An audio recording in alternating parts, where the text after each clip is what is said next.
to the international community for nearly $90 billion to help it rebuild after years of war. Iraq's government has declared victory against the self-styled Islamic State, but the 3 years of fighting have caused huge destruction. The country's reconstruction is at the centre of a conference in Kuwait this week.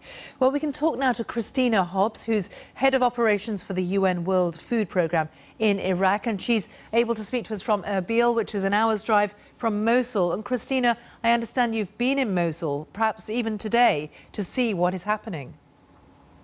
Yes, thanks, Philippa. I was actually there today, so just drove back this evening in time for the interview. So, it's still in a very bad situation, obviously, and I think this funding and the reconstruction effort can't come soon enough.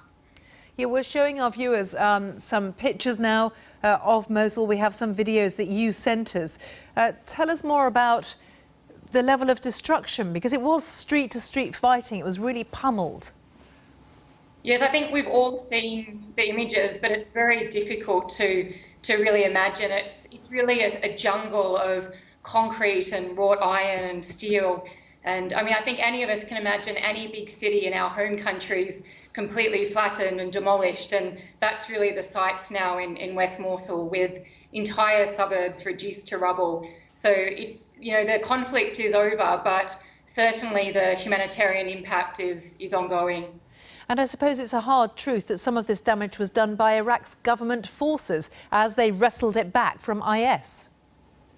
It was certainly a very challenging conflict and operation against IS, and when you're there in person you can really see it and imagine how difficult those street-to-street fights must have been. And obviously that's now left enormous devastation across Mosul, but particularly in West Mosul.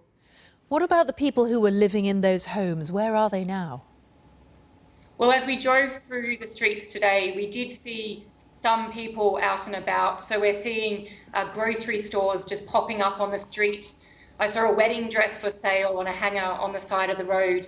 But obviously with such extensive devastation, there's still hundreds of thousands of people living in the camps for displaced people across Iraq.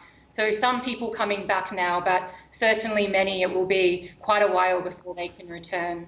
It's very poignant, isn't it, when you think of something like a wedding dress out for sale.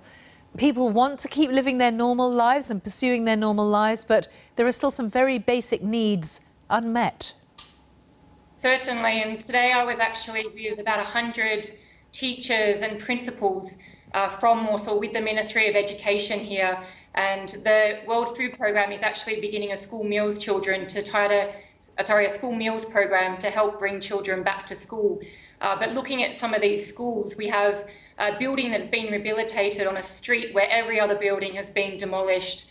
We have schools where half the school has been blown out, and the other half that's still structurally sound is now operating for 3 schools. So there is a real willingness and want for people to return to their normal lives, but obviously with enormous challenges on the ground. And from what you've seen, Christina, is it pretty obvious that the Iraqi government can't do this by itself?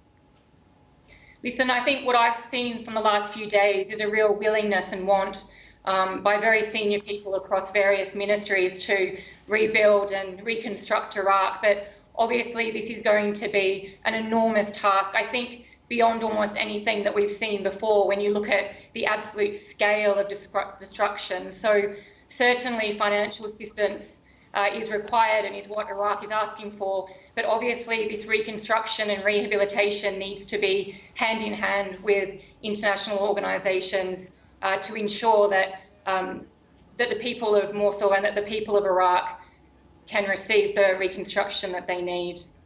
Christina Hobbs, I'm so glad we got the line through to you to get your eyewitness report and your analysis of just what is needed there. Thank you very much for being with us.